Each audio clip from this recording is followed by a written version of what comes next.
Good morning, Nigeria. Welcome to Daybreak, reaching you live from the nation's capital in Abuja. I am Ayuba Ilya. It's the 3rd of May, 2022. What a great thing to happen to us as human beings. Let me let my co-anchor do her own intro. Good morning, and thank you for joining us on Daybreak this morning. My name is Stella Iyaji. Oh, Stella, Here you are. Today is a public holiday, isn't it? Yes, we're still celebrating Salah. Oh, yeah. Well, we look forward to more chicken. Yes, and more of such celebrations. Yeah, right. Well, let's take a look at the headlines this morning. Allow peace in Nigeria, Sultan tells politicians. FIFA sanctions Nigeria over Abuja Stadium violence. Why kidnapped trained victims, others are still in captivity, according to Buhari. Now the news in details. Alhaji Sa'ad Abubakar III, the Sultan of Sokoto and President General, Nigeria's Supreme Council for Islamic Affairs, has urged Nigerian politicians to allow peace in the country. Abubakar made the call in his Eid al-Fitr message to Nigerians. He asked politicians to play the game of politics with faith and love for one another and ensure none of their supporters is involved in breaching the peace and unity of Nigeria. We're fully aware that the general elections in Nigeria are fast approaching. Therefore, we urge Nigerians to live peacefully with one another and ensure the belief that whoever emerges after the election period is not only our choice, but the choice of the Almighty Allah, he said. The Sultan also urged the Muslim Ummah to continue to appreciate the Almighty Allah for the gift of life to witness the month of Ramadan. World Soccer ruling body FIFA has imposed a 150,000 Swiss franc fine on Nigeria following the unruly behavior of fans at the end of the second leg Qatar 2022 World Cup playoff between the Super Eagles and the Black Stars of Ghana at the Moshood Abiola Stadium, Abuja, on March 29. The fine is about $154,128.75. There was a reported breakdown of law and order after the encounter as the Black Stars ended Nigeria out of the Qatar 2022 race on the way goals rule. The match ended 1-1, but the two had earlier played out a barren draw in the first leg in Ghana. Video clips from the stadium show that furious fans invaded the field and damaged facilities after the match. FIFA's disciplinary committee said that there was a lack of order and security at the match venue. The disciplinary overview document stated that there was a failure to implement existing safety rules and failure to ensure that law and order are maintained in the stadium, invasion of the field of play, and throwing of objects. Apart from the 150,000 CHF fine, Nigeria will also play its next home match without fans. Many other countries were also sanctioned for various infractions during the World Cup qualifiers. According to the document, the decisions were based on the specific circumstances of each case, adding that some of the decisions may be subject to appeal. The Nigeria Football Federation is yet to react to the sanctions. President Muhammadu Buhari on Monday said the tactics deployed by terrorists who attacked the Abuja-Kaduna bound train and other bandits using their victims as human shields were responsible for the delay in rescuing those kidnapped from their abductors then. This is as the president assured families of the kidnapped victims that efforts were ongoing to ensure safe return of all those being held by bandits, adding that he had directed security agencies and the Nigerian Railway Corporation to provide more regular and detailed information to families. Receiving some FCT residents at the State House on Salah Homejo Monday, the president said the government would explore every opportunity to secure the captives alive and unhurt. This was contained in a statement by his spokesman, Femi Adesina, titled Train Attack, Bandits Using Captives as Human Shields. We are working on safe return of all, President Buhari assures families. According to the president, bandits and terrorists, unlike professional soldiers, don't respect the rules of engagement and could resort to harming hostages when attacked. He urged Nigerians to create a hostile environment for criminals hiding in communities, admonishing that protecting criminals from exposure means endangering one's own security and the security of one's own community. All right, that's the news highlights. And now let's take a look at some more stories on the Daybreak Show this morning. President Muhammadu Buhari again says no efforts will be spared to ensure safe return of all those being held by bandits. The president also directed security agencies and the Nigerian Railway Corporation to set up a situation room that will provide more regular and detailed information to families. The president spoke on Monday when he received a delegation of residents from the Federal Capital Territory who were at State House, Abuja, to pay him Salah homage. State House correspondent Kehinde Amodu put this together. The last time President Buhari hosted this kind of a gathering was on the 4th of June 2019, before the COVID-19 pandemic. But even as the Muslim faithful celebrate Eid al-Fitr, a heavy burden lies on government's shoulders. This is why the president is giving specific orders. I have directed security agencies to ensure a quick and safe recovery of all victims of kidnapping. I urge the railway management to immediately set up a situation room for the coordination of the rescue mission and for a minute-by-minute engagement with the families of the captives. President Buhari is also giving assurances that bandits will not grow into another menace like the Boko Haram threat. Defeating the terrorists and bandits require more than weapons. We also need human intelligence, which is necessary to frustrate terrorist plans. Vice President Yemi Osinbajo and Minister of the FCT, Mohammed Bello, are both at the head of this delegation, thanking the president for hosting these delegates who have come to pay him Salah homage. Every generation of leaders is confronted with its own problems. There is no generation of leaders, there is no leader that will not be confronted with his own or her own problems. Our government has been confronted with problems, but it's in the very nature of God to provide everything that is required by leadership to surmount the challenges that it faces. God will not give us any challenge that is beyond us. For every issue reported in the newspapers, I assure you that 10 have been thwarted, 10 have been resolved, 10 have been successfully, proactively prevented, but nobody speaks about them. President Buhari has again explained that terrorists are using civilians as human shields, which is why he is reluctant to order a frontal strike. He's, however, assuring Nigerians that the abductors are just pushing their luck, as it is only for a while before they are finally crushed. From State House, Abuja, Kehinde Amodu, Trust TV News. And that's a beautiful report from Taiwo Amodu, don't you think?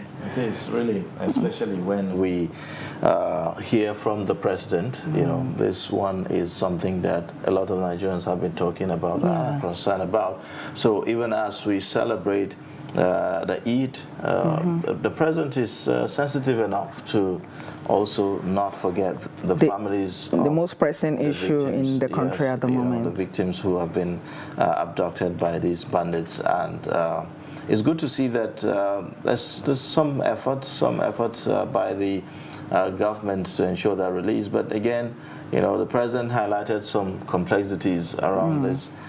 Issues of the fact that the bandits are using the victims as shield. And so it becomes very difficult carrying out operations like frontal operations to like go heavily with fire and deal with the criminals. But again, my own question is, if we are not negotiating and we, are not using maximum force, how do we intend to Well, rescue them? Well, with what the government is saying, it appears they have something up their sleeve. It appears there's something they are doing that they haven't told the public. I mean, and maybe because of security reasons, they haven't divulged what it is that they're doing, because it appears there's something ongoing.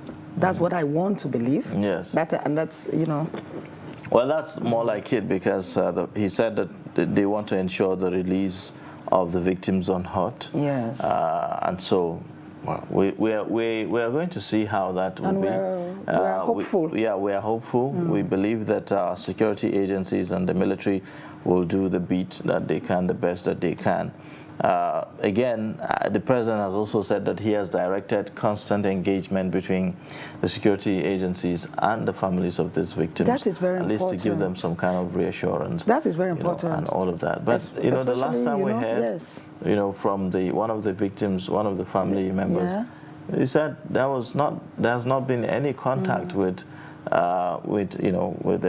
them. But hopefully, maybe when we hear more, we'll get to know. Perhaps maybe from the time we had that interview to now, there have been some maybe it's even because the families have been complaining that nobody's talking to them. Maybe that's why the president has directed that someone should talk to those people so that they'll know that, okay, we haven't abandoned you, something is being done to rescue your relatives. Maybe that's why. We get to see, but does the president has to give a directive to that effect? Isn't it just natural? Well, I'm even wondering when that directive came into being. Well, we'll get to find out. We'll speak especially with when families. these people have been taken for over a month now. Exactly. We'll speak with the family members and get to know, when that engagement began. Is it after that interview or is it before, so that we know where exactly the lag is? But for now, we'll continue to follow up, on this quite unfortunate one. All right. I think we'll just take another report. On the occasion of this year's Eid al-Fitr celebration, clerics and Muslim faithfuls have called on the entire Muslim community to remain steadfast and trust in God to perfect all of their affairs. They also called on Nigerians to be good ambassadors and law-abiding. Now the report. Imam Sharafuddin Alaga further stressed the need for Nigerians to be their brother's keeper, irrespective of ethnicity or religion, noting that this will help cement our relationship with Allah. We have completed Ramadan. The spirit of Ramadan must remain with us. The teachings and lessons and principles of Ramadan must remain with us. There are two things here. Whoever stopped doing what he was doing during Ramadan has actually worshipped Ramadan. The ulama sued for steadfastness on the part of Muslim Ummah, adding that this will enable them enjoy Allah's blessing to the fullest. We all know insecurity has become order of the day. The first thing I want to say that Allah is fully aware of our present situation in Nigeria. Except if there's anyone who can tell me Allah is not aware, Allah is not part of it. This is how Allah has designed it. We do not like it. The first thing is the government should do more. Government is not doing enough. They should do more. I'm not saying they are not doing anything.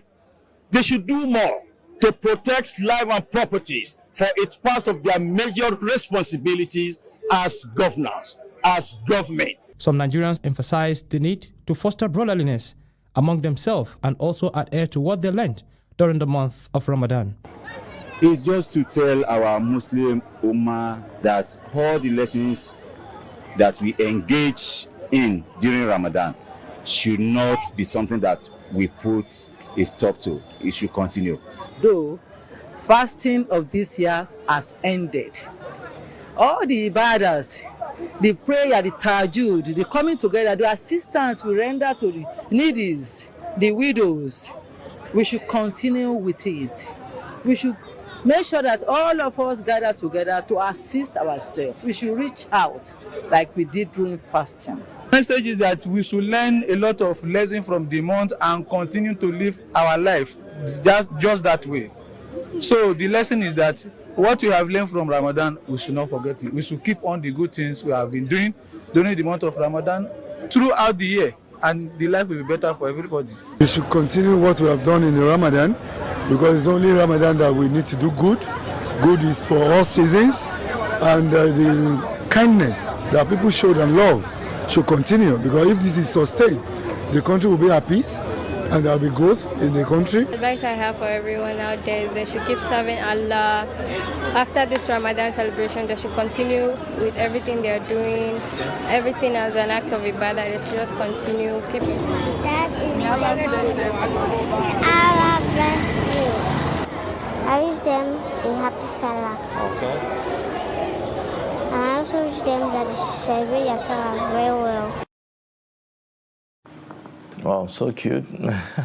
Having a little baby, express how she feels about the Eid celebration and everything. Even when I was going through the pictures in the Daily Trust newspapers, the pictures that really caught my attention are the ones of those little girls at the Eid ground. I always love to see their pictures. Yeah, it's very interesting. Yes. I mean, at the end of the day, this is all we've got, isn't it? We've got ourselves, and we keep faith,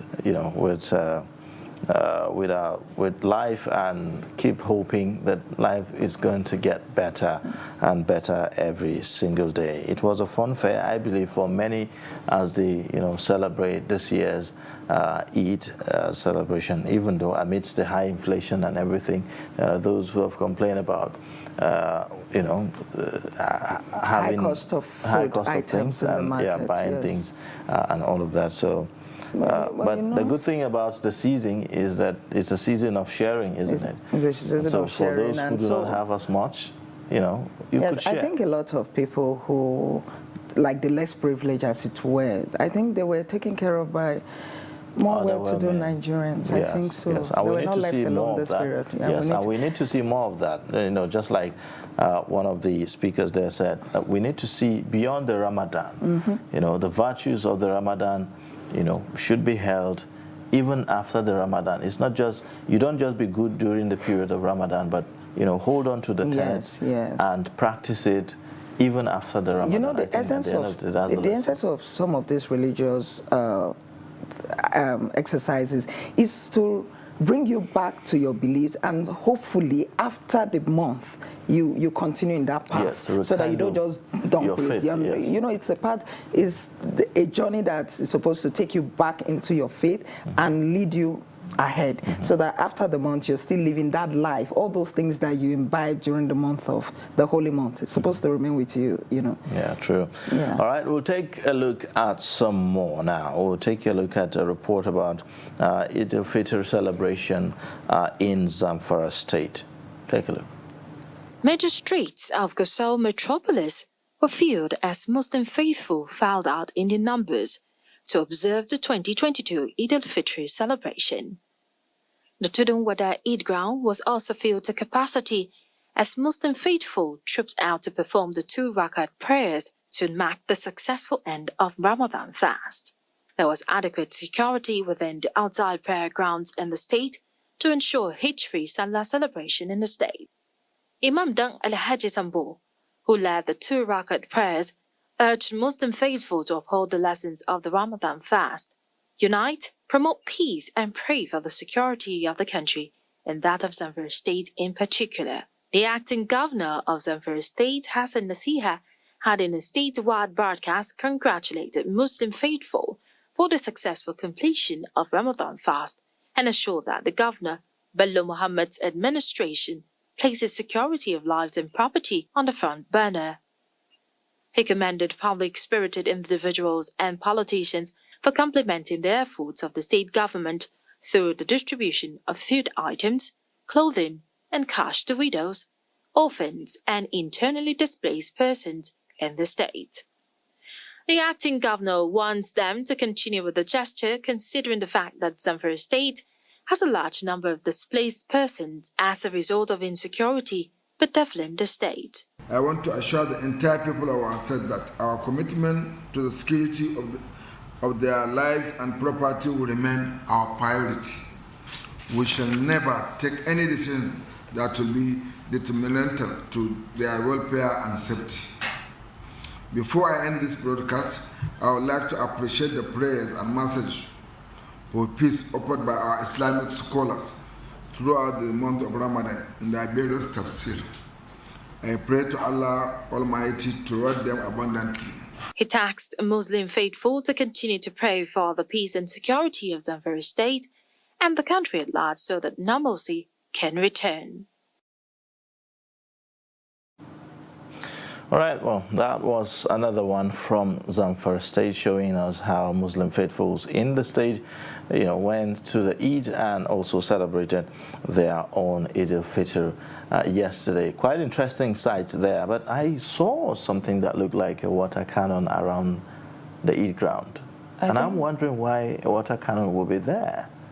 I think it was part of efforts that were being made to secure the people, even though I don't know what a water cannon would do if attackers come, but, Well, it doesn't look like there was a protest. So, and to the best of my knowledge, you deploy water cannons where there's in a protest ground. But again, perhaps there are things we do not know that our security officials know. I'm just from an onlooker, making my own observations. Now, over the weekend, also something very tragic happened. This time around in Lagos, and a number of people died. Another story building that was collapsed. Yes, yeah. And a story building, collapsed in the Ebutemeta axis of Lagos mainland local government area of the state. Now, 9 persons had earlier been confirmed dead, and 24 persons were said to have been rescued from the rubble and treated. The building located at Ibadan Street reportedly caved in around 9:30 p.m. and men of the Lagos State Fire and Rescue Service, Lagos State Emergency Management Agency, National Emergency Management Agency, among others, continue to work to secure the area and rescue more of the victims. This is what we know so far about that story building collapse. Take a look. It's a really tragic way to spend a Salah, digging through rubble for survivors. Sadly, casualties are being recorded. A mother and her child were among those recovered dead from the rubble, the National Emergency Management Agency, NEMA, said on Monday. The agency's zonal coordinator in the southwest, Ibrahim Farinloye, revealed that 23 persons had been rescued so far. What we confirmed was that it was around 9:30 that the incident started. So before information could get to any other person, it took us a long time. The people on ground had been working immediately. The first responders at the immediate community, and they worked very well. Presently, we are having about 23 rescued alive, 6 recovered dead, and more people are likely to be recovered any moment from now. One of the landlords says the building had been marked for demolition, while tenants had been asked to evacuate. Plans were even made to compensate them. By the time it was smart, it's by the time we are asking them to go out, they don't go. When we were to allow us, for them to know that we are very serious in what we are saying. The Hausa people came and marked the place and marked the house. They even came to steal their shops. Sometimes they steal about almost 3 shops outside here. So after some days now, they started begging that they see they will leave, they come and open the shop for them. But with that, we have a series of meetings with them, telling them to leave the place because the place is been so bad. Rescue efforts are still going on to recover those still trapped in the debris. Even in the midst of this tragedy, another building stands marked for demolition. The occupants have been advised to leave so that demolition can commence, and it seems they still have objections. Please, we want the government to give us time. It is not easy. There is no money in Nigeria. People are struggling. We are suffering. It is not easy. It is not easy.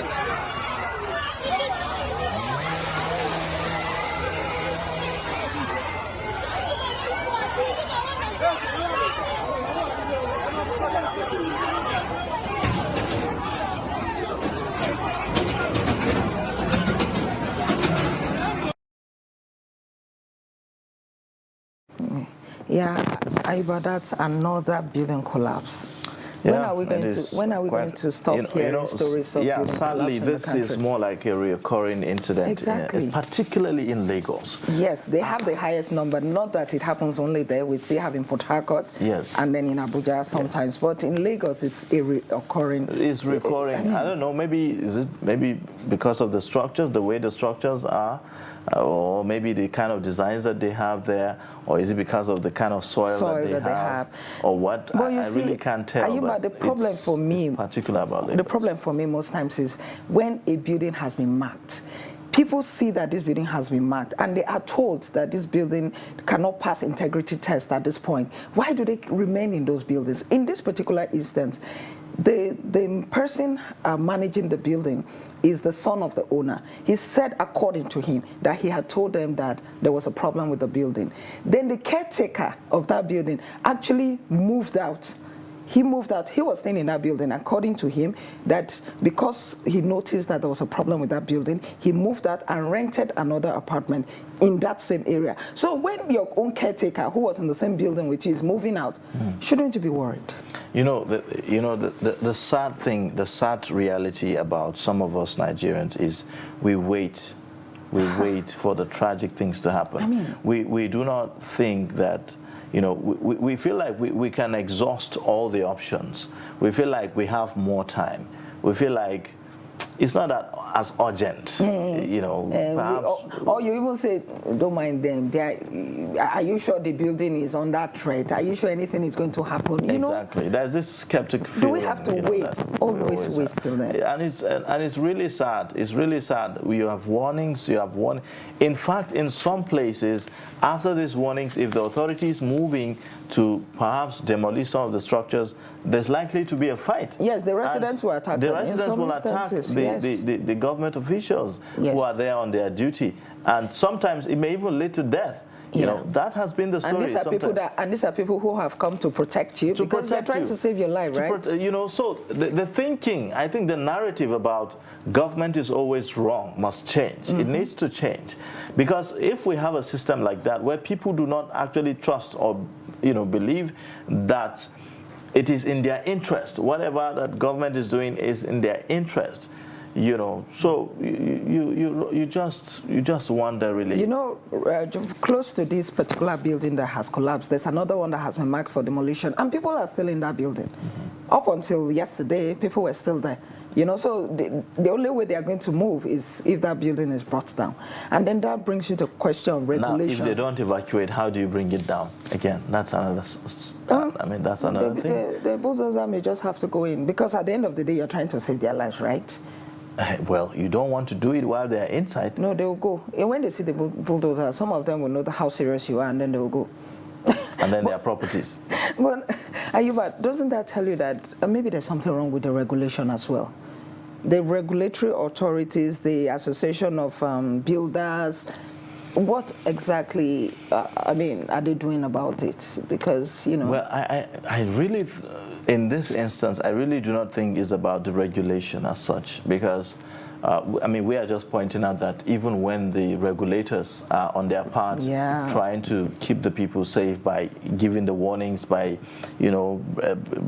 marking the houses for demolition and all of that, you find resistance. But could they have been forced out?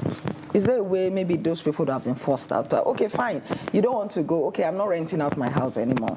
I want you to leave. You understand?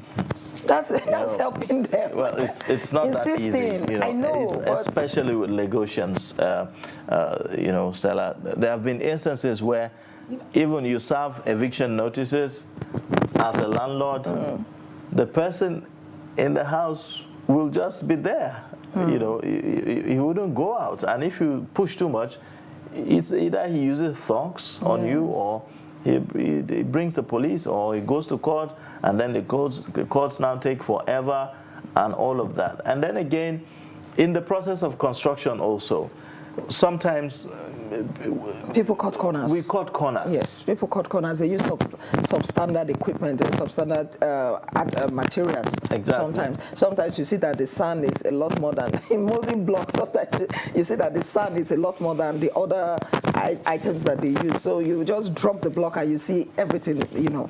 And people, sometimes compromise safety for. Is it quantity now or what? You see a structure that shouldn't, be an upstairs, for instance. Yeah, you remember the incident last year now? They said that the building was supposed to be 12 floors, and I think the builder got it to about 20 or above 20. Exactly. Now look at a building that the initial the initial approval was for 12 floors, and then it goes to 20. That's a recipe for disaster. Exactly. So yeah. I think it's a combination of both government and the people. We all must come together to ensure that safety is first. Whatever it is that you are doing, safety is key. After all, you have to be alive to rent an apartment, isn't it? So. And people have to be alive to patronize, to come and use your buildings, to come and rent your. So life is first in all of it. We actually sympathize with the families of the victims and the unfortunate. And wish all those who are in hospital a very quick recovery.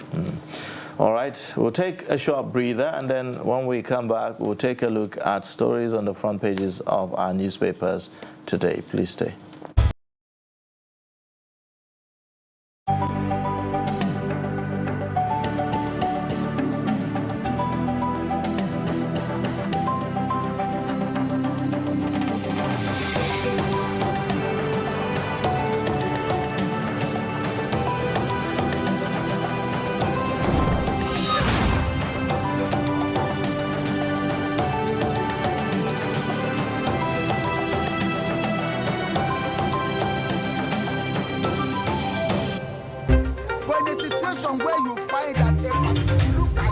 Not necessarily tribal or regional.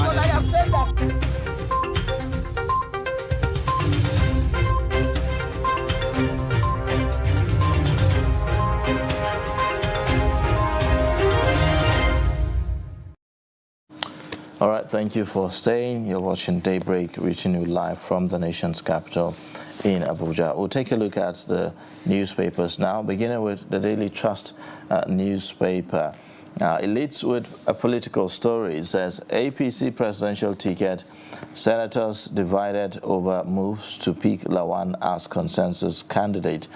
The writer says, pro-Tinubu, Amechi lawmakers kick, Senate president to buy forms tomorrow. It's injustice to support a northerner. And that's according to Ndume.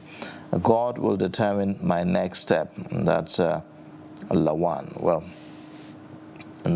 does it look like he's not certain about this, or what?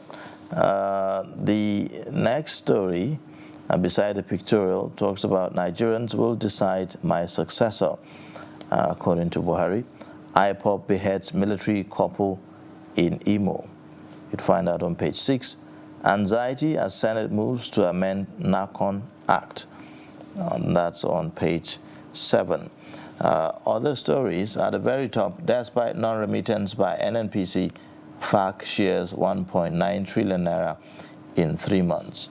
Details on page 20. Kaduna train attack, why we are finding it difficult to rescue captives. That's President Muhammadu Buhari at the very bottom. 10 bodies recovered from collapsed Lagos building. The pictorial showing you children during the Eid al-Fitr celebration in Abuja. Quite an interesting picture to view there. Well, these are the stories on the front page on Daily Trust this morning, and it's quite interesting, some of the stories that we are seeing, isn't it? You know, this thing about people coming out to declare intention to run for presidency or for whatever post, especially for that of the presidency, I am beginning to sense or perceive some kind of attempt to use elections or to use this process by political parties as a cash cow of some sort. Because if you look at the number of people coming to declare for presidency, we know, and they know, some of them, that they do not have any chance at all. So, like, why pick up form of 100 million naira when already the parties seem to be heading towards a particular direction in the elections? Well, Ayuba, I do not place this blame on the parties because, in fact, if the party has said that the form is 100 million, in my view, I would be thinking that that is supposed to prune down the number of those that are going to buy the forms because it's very expensive. That's one. The part that bothers me in all of this is that it's as if they are not viewing that seat with the seriousness that it deserves. That is what I think, because I have seen some people who, with all due respect, should be running for State House of Assembly. Or even House local of government chairman. Representatives. I have seen them declaring or saying that they are going to declare or saying that they have bought the forms. And I'm thinking, are Nigerian politicians viewing this #1 seat in the country with the seriousness that it deserves? You know, clearly, you know, especially because after the point that you made that since the number, I mean, the amount is such a high amount, 100 million for instance, one will expect that the number of the aspirants or interested people will drop. Instead, it's not dropping. Instead, even people I have not heard of, even people that in the build-up to this time, I haven't heard of them. I hear that they want to run for presidency. Exactly, and they are going to pick the form. They are going to buy that form for 100 million. And that money is not refundable. It's not refundable. Is right. And so now, after, you know, seeing that, say for instance, the APC it has been talking about, even though officially they said they have not zoned it to any region of the country. Even though, you know, the body language, as we like to say, but the handwriting is on the wall, isn't it? It's tilted toward the southern part of the country. But here you have northerners declaring intention to run for the presidency under the platform of the APC and buying form for as much as 100 million naira. What exactly is going on? It looks like there's some kind of... And even if they are zoning into the south, does it mean, has it become an all-comers affair? Must everybody say, okay, I want to? How about coming together and supporting a particular candidate, for instance, so that it's the #1 seat of the country, right? And right now, Nigeria is bedeviled with so many problems. I would expect that whoever is coming is really, really prepared. But with this kind of when I look at the writers, one of the writers to that particular story about senators divided over moves to pick Lawan as consensus candidate, I'm like, okay, but you know, another writer again is saying, God will determine my next step. The same Lawan. So that step has not been taken yet, or what? I think what he's trying to say is that he hasn't fully decided. Or maybe we should watch out, like Jonathan said about a week ago. Maybe he's trying to say we should watch out, you understand? But my own point is, why this consensus issue? Why is it gathering momentum? Why? Shouldn't everybody who is interested go and then try their luck and let the best man win? Should it really be a consensus? Must there be a consensus for every candidate? For every position? It's the #1 seat in the country, honestly, and I think that it should be. It looks like the more we see, the less we understand, isn't it? And you know, all this is between now and June 3rd. That's INEC's deadline. So between now and June 3rd, all of this needs to be trashed out so that the parties have their candidates.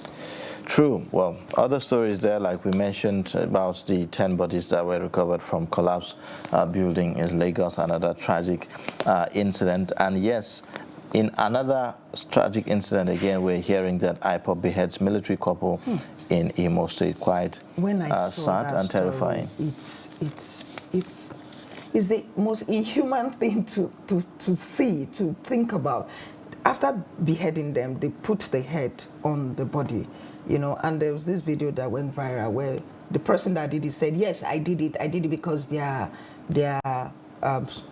security operatives. And do you know, have you heard of unknown gunmen? Do you know the way security operatives are attacking our people here? And I was like, how did we get to this place? Why would you just kill people like that? So it means that the battle line has been drawn between the security officials and IPOB. If that's the case, then, well, I'm sure that this is not good for anybody. Well, we'll take a look at other papers, Stella. Yeah, I think let's take a look at the blueprint. The lead story on the blueprint says, I will hand over to Nigerians' elected choice in 2023. This is coming from President Buhari. Just as he orders security chiefs to eliminate terrorists and secure the country. There's also a rider there that says, see 2023 as opportunity for peaceful coexistence, Sultan tells Nigerians. Urges citizens to accept any presidential mandate as a last choice. Then on the top there we have World Press Freedom Day. Media freedom under attack in Nigeria. This is coming from the Nigerian Guild of Editors. And then under here we have federal government to rake in $2.06 billion revenue from new projects. This sounds promising. Then we have another story here. The Shiite alleges loss of member, arrest of 78 others by police. Tougher months ahead for Nigeria as inflation rate hits 16.1%. This is coming from the IMF. Then we also have the story here on the May Day. Oyetola's approval of 7 demands excites Osun workers. These are the major stories on the blueprint. All right, well, quite interesting ones. The story about media freedom in Nigeria under attack. The Nigerian Guild of Editors is raising that concern. Well, I mean, we've heard a lot of stories about journalists who were in the line of duty and got missing. Some of them abducted. And there's someone that is missing that nobody knows his whereabouts. Exactly, and it's quite terrific. Some of them, you just hear that this person is missing, and then later his body will be found. So that's an attack on the media. I mean, if anything, politicians, Nigerians, everyone, stakeholders must understand that the media is for the people. It's for the good of the country. You cannot have a society without the media, for crying out loud. It's not for nothing that they are the fourth estate of the realm. Exactly. Yeah, so we're partners. So exactly. The so that must be respected. That must be respected, and media must be allowed to do its job. What's the responsibility of the media? To hold government to account. That's the constitutional mandate. And even the government, whatever it is that they do, no matter how good a policy is, that policy needs to be taken down to the grassroots. People need to know about it, and the only way they can know about it is through the media. So, either way, the media is an important unit of any country or any governance. Very true, and we hope that we'll continue to see an improvement in the way media is being practiced in the country. And we hope that as we celebrate the World Press Freedom Day, of course, a lot of speeches are going to be made, a lot of promises are going to be made. I hope that those making those speeches and promises actually do not just make it because they need to talk, they should walk their talk. True.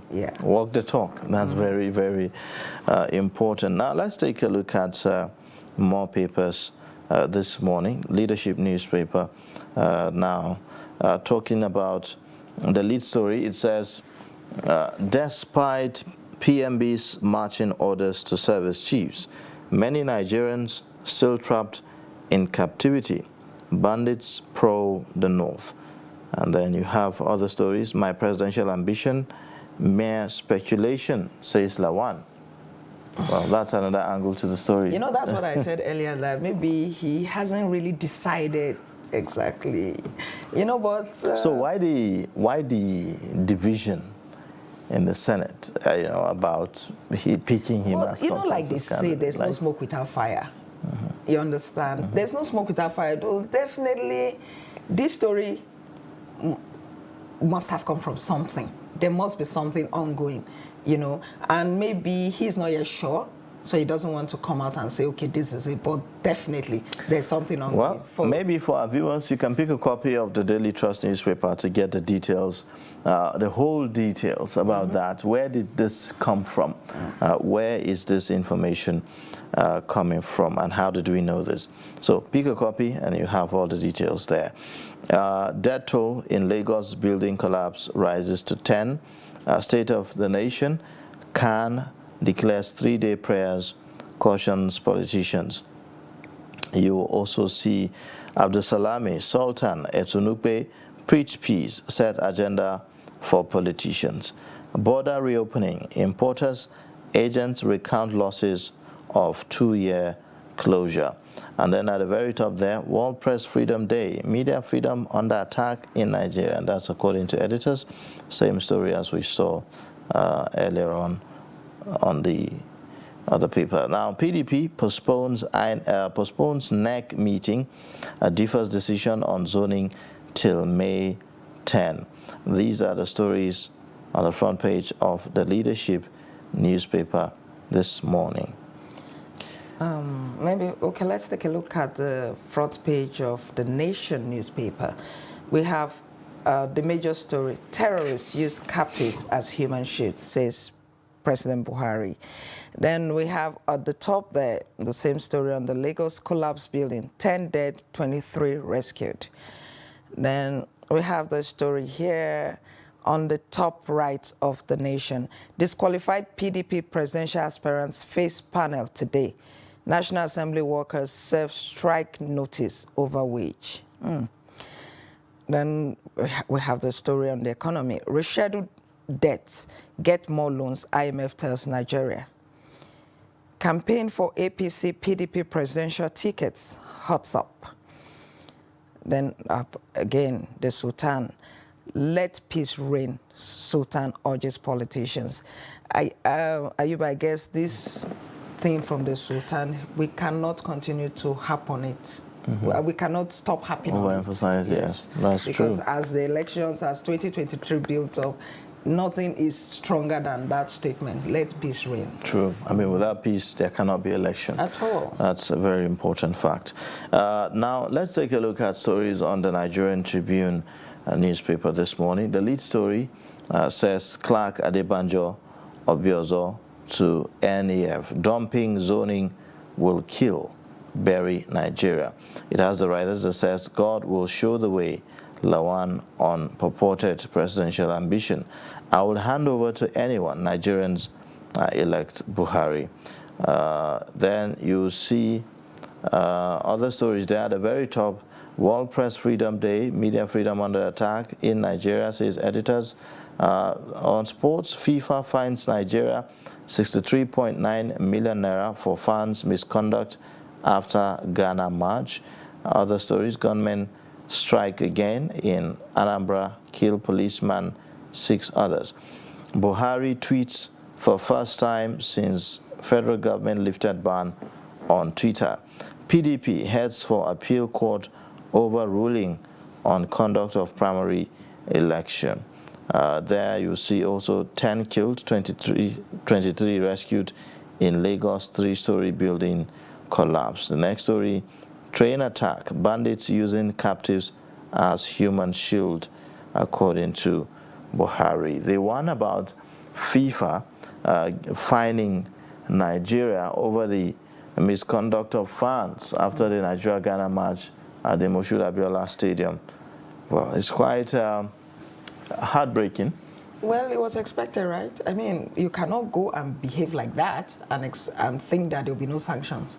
The Nigerian fans' behavior after that match was very embarrassing. It was uncalled for. It was uncalled for. You know, shortly after that, there were rumors that we had been sanctioned, but of course, the FIFA had not taken a decision at that time. But I knew it was only a matter of time, because if FIFA allows it, other people will now begin to do that, the same thing. I just hope that we have learned our lessons. Yes, and the FIFA believed that there was no adequate security arrangement made to deter such kind of things from happening. So you could see that the Nigerian state is now losing properties, losing properties at the stadium, as well as also losing money now, as a result of misconduct of some few Nigerians who wouldn't control their emotions. Exactly. This is where they've gotten us. And that's not enough. I mean, that's not all about this. The next match that Nigeria is going to be playing home, there will be no fans, in the stadium. So you could think about that. Imagine we're going to lose the revenue because, how do you sell tickets if fans cannot be Exactly. So it goes to all football enthusiasts and all football fans. I mean, in every game, there will be a winner and a loser. You must bear that at the back of your mind each time you're watching any game. Anything could happen. Yeah, each time you're watching any game, that must be at the back of your mind so that you put your emotions in check. Now, this is what has cost Nigerians, money and, I mean, and even the reputation of the country. Just knowing that you're being sanctioned is not good for your reputation as a country. At all. So it's something that, I mean, we must all watch out for. Let's perhaps take one more paper.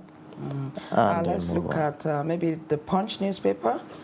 The Punch newspaper has the lead story that says, presidency, APC may field northern candidates, awaits PDP primary. It has a rider, presidential ticket, God will show us the way, says Lawan. Blame PDP if North retains power, says APC chieftain.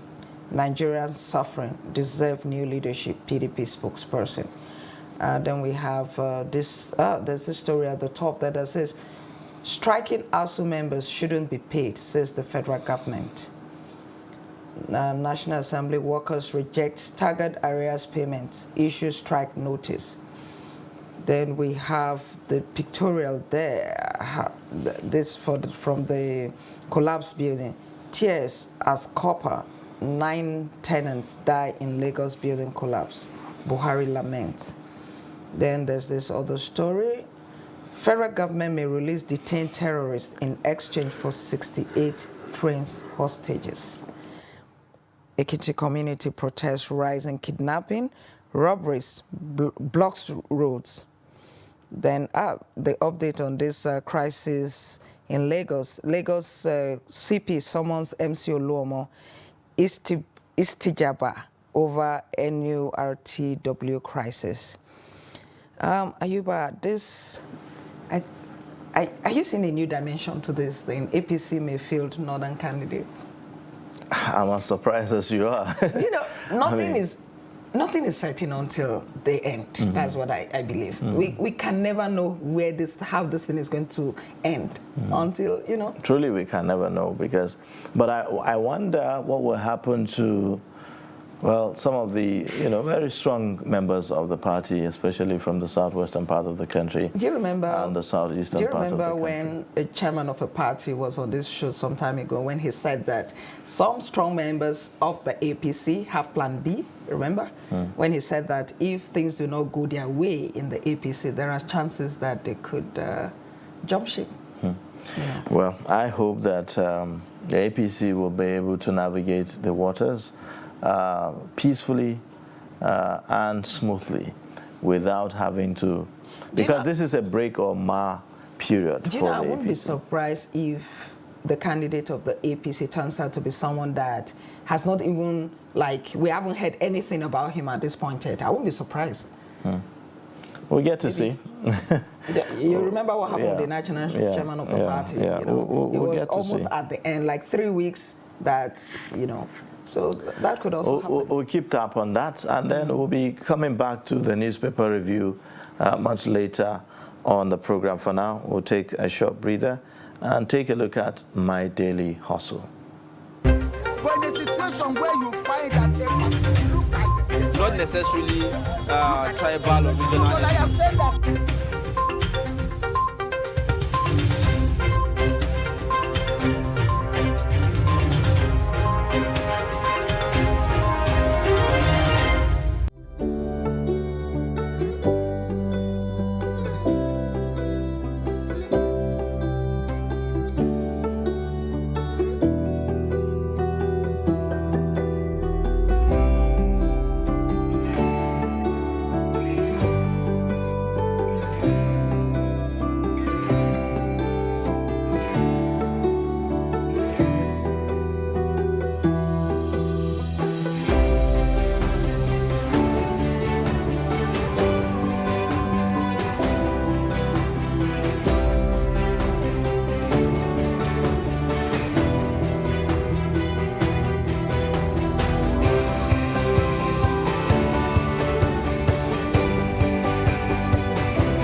My name is Taimoko Musa from Old Karo, Abuja.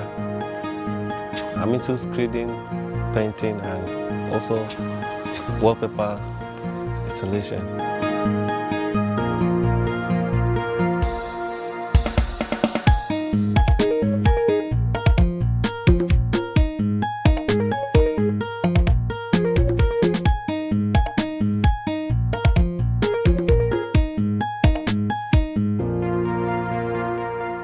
Well, I started this work when I graduated from my secondary school. That was 2006. So when I wrote JAM, I could not make it. So I discussed that with my dad, and I told him that I want to engage myself in doing one thing or the other that will help me tomorrow. And he asked me, and I told him I want to go into painting, in which he contacted one of his friends. He's a painter. He attached me to him. That was when I started little before I got admission to school. My dad is a landlord, quite all right. So each time maybe a tenant park out, you call a painter to come and maybe paint the house. So when I look at it, I say, this spending of money. And also I was sitting at home doing nothing. I was just sitting, doing nothing. As I wake up, eat, I'll go for messages, come back and sleep. So I was doing nothing. So I say, it's better I learn something so that at least tomorrow, if it will help me, even though without government job, I can feed myself with it. That was what drive me to learn painting work. Quite all right.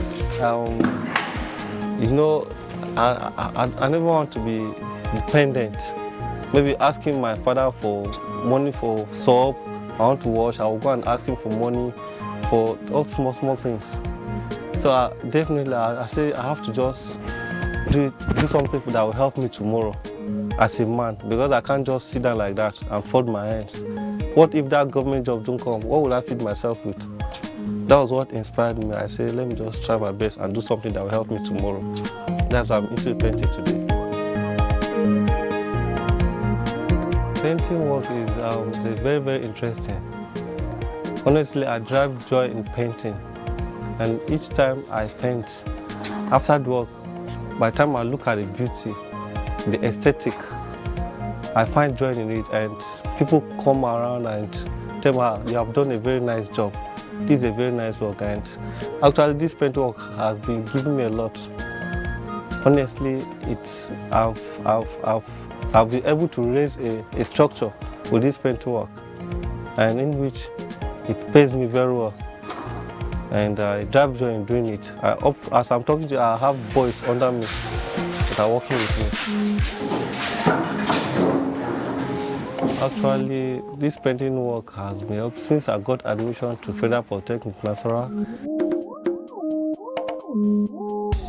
My dad was the person that helped me out with the admission because he had a friend, that Federal Polytechnic Nasarawa. He's a prof, Department of Urban and Regional Planning. It's through him I got admission to Federal Polytechnic. And actually, my dad, he has never stopped paying my school fees. Despite I'm into painting work. He has been paying my school fees. I only support him. Each time he has no money, I support him myself. Or anytime he say he has no money, how will I do? I help myself out.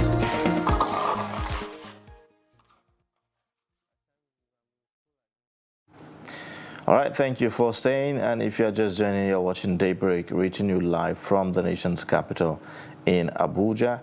Now is top of the hour, and we'll take a look at the headlines again. Allow peace to reign in Nigeria, that's Sultan telling politicians. FIFA sanctions Nigeria over Abuja stadium violence. While kidnapped trained victims, others are still in captivity. The president is speaking up. Now let's look at the details. Alhaji Sa'ad Abubakar III, the Sultan of Sokoto and President General, Nigerian Supreme Council for Islamic Affairs, has urged Nigerian politicians to allow peace in the country. Abubakar made the call in his Eid al-Fitr message to Nigerians. He asked politicians to play the game of politics with faith and love for one another and ensure none of their supporters is involved in breaching the peace and unity of Nigeria. We are fully aware that the general elections in Nigeria are fast approaching. Therefore, we urge Nigerians to live peacefully with one another and ensure the belief that whoever emerges after the election period is not only our choice, but the choice of the Almighty Allah, he said. The Sultan also urged the Muslim Ummah to continue to appreciate the Almighty Allah for the gift of life to witness the month of Ramadan. Now, the World Soccer ruling body, FIFA, has imposed a 150,000 Swiss franc fine on Nigeria following the unruly behavior of fans at the end of the second leg Qatar 2022 World Cup playoff between the Super Eagles and Black Stars of Ghana at the Moshood Abiola Stadium in Abuja on March 29. The fine is about $154,128.75. Then there was a reported breakdown of law and order after the encounter as the Black Stars edged Nigeria out of the Qatar 2022 race on the away goals rule. The match ended 1-1, but the two had earlier played out a barren draw in the first leg in Ghana. Video clips from the stadium showed that furious fans invaded the field and damaged facilities after the match. FIFA's disciplinary committee said that there was a lack of order and security at the match venue. The disciplinary overview document stated that there was a failure to implement existing safety rules and failure to ensure that law and order are maintained in the stadium, invasion of the field of play, and throwing of objects. Apart from the 150,000 CHF fine, Nigeria will also play its next home match without fans. Many other countries were also sanctioned for various infractions during the World Cup qualifiers. According to the document, the decisions were based on the specific circumstances of each case, adding that some of the decisions may be subject to appeal. The Nigeria Football Federation is yet to react to the sanctions. Now, President Muhammadu Buhari on Monday said the tactics deployed by terrorists who attacked the Abuja-Kaduna bound train and other bandits using their victims as human shields were responsible for the delay in rescuing those kidnapped from their abductors then. This is as the president assured families of the kidnapped victims that efforts were ongoing to ensure safe return of all those being held by bandits, adding that he had directed security agencies and the Nigerian Railway Corporation to provide more regular and detailed information to families. Receiving some FCT residents at the State House on Salah Homejo Monday, the president said the government will explore every opportunity to secure the captives alive and unhurt. This was contained in a statement by his spokesman, Femi Adesina, titled "Train Attack: Bandits Using Captives as Human Shields. We're working on safe return of all," President Buhari assures families. According to the president, bandits and terrorists, unlike professional soldiers, don't respect the rules of engagement and could resort to harming hostages when attacked. He urged Nigerians to create a hostile environment for criminals hiding in communities, admonishing that protecting criminals from exposure means endangering one's own security and the security of one's own community.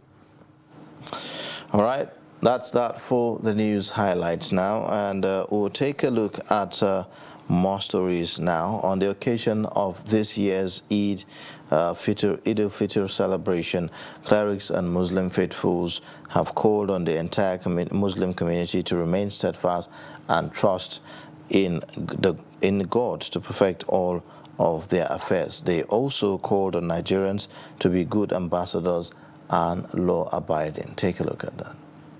Imam Sharafuddin Alaga further stressed the need for Nigerians to be their brother's keeper, irrespective of ethnicity or religion, noting that this will help cement our relationship with Allah. We have completed Ramadan. The spirit of Ramadan must remain with us. The teachings and lessons and principles of Ramadan must remain with us. there are two things here. Whoever stopped doing what he was doing during Ramadan has actually worshipped Ramadan. The ulama sued for steadfastness on the part of Muslim Ummah, adding that this will enable them enjoy Allah's blessing to the fullest. We all know insecurity has become order of the day. The first thing I want to say that Allah is fully aware of our present situation in Nigeria. Except if there's anyone who can tell me Allah is not aware, Allah is not part of it. This is how Allah has designed it. We do not like it. The first thing is the government should do more. Government is not doing enough. They should do more. I'm not saying they are not doing anything. They should do more to protect life and properties, for it's part of their major responsibilities as governors, as government. Some Nigerians emphasize the need to foster brotherliness among themselves and also adhere to what they learned during the month of Ramadan. It's just to tell our Muslim Ummah that all the lessons that we engage in during Ramadan should not be something that we put a stop to. It should continue. Though fasting of this year has ended, all the ibadahs, the prayer, the tahajjud, the coming together, the assistance we render to the needy, the widows, we should continue with it. We should make sure that all of us gather together to assist ourselves. We should reach out like we did during fasting. The message is that we should learn a lot of lessons from the month and continue to live our life just that way. So the lesson is that what we have learned from Ramadan, we should not forget it. We should keep on the good things we have been doing during the month of Ramadan throughout the year, and the life will be better for everybody. We should continue what we have done in the Ramadan, because it's only Ramadan that we need to do good. Good is for all seasons, and the kindness that people showed and love should continue, because if this is sustained, the country will be at peace and there will be growth in the country. The advice I have for everyone out there is they should keep serving Allah. After this Ramadan celebration, they should continue with everything they are doing. Everything as an act of ibadah, they should just continue keeping. Allah bless you. I wish them a happy Salah. Okay. And I also wish them that they celebrate their Salah very well. All right. Now, the people of Zamfara State were not left out in the Eid al-Fitr celebration. Let's also take a look at this report on how the Zamfara people marked the end of the Ramadan season. Take it. Major streets of Gusau metropolis were filled as Muslim faithful filed out in their numbers to observe the 2022 Eid al-Fitr celebration. The Tudun Wada Eid ground was also filled to capacity as Muslim faithful trooped out to perform the 2 Rakat prayers to mark the successful end of Ramadan fast. There was adequate security within the outside prayer grounds in the state to ensure hitch-free Salah celebration in the state.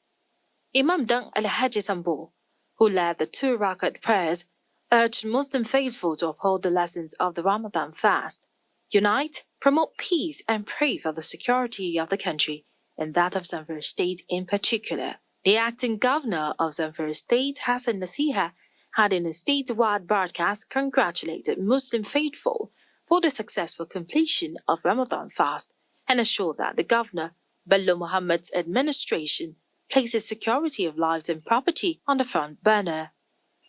He commended public-spirited individuals and politicians for complementing the efforts of the state government through the distribution of food items, clothing, and cash to widows, orphans, and internally displaced persons in the state.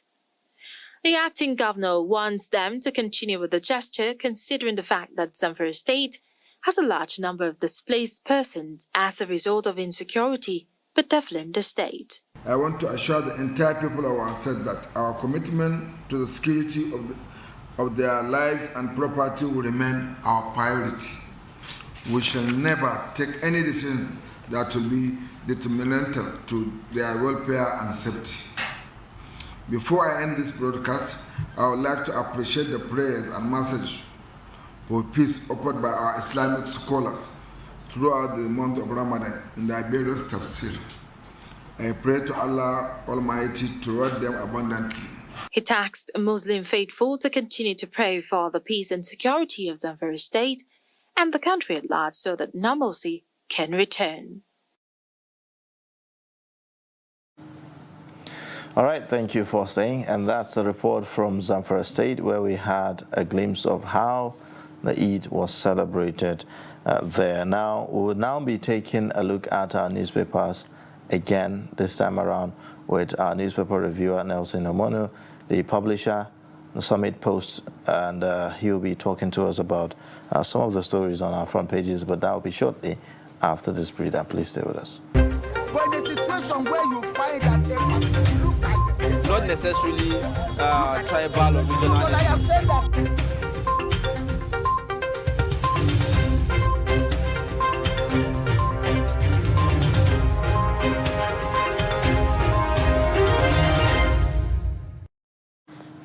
All right, thank you for staying. Now, let's take a look at the newspapers again. We'll begin with the Daily Trust newspaper. It has, the lead story talking about politics, APC presidential ticket, senators divided over moves to pick Lawan as consensus candidate.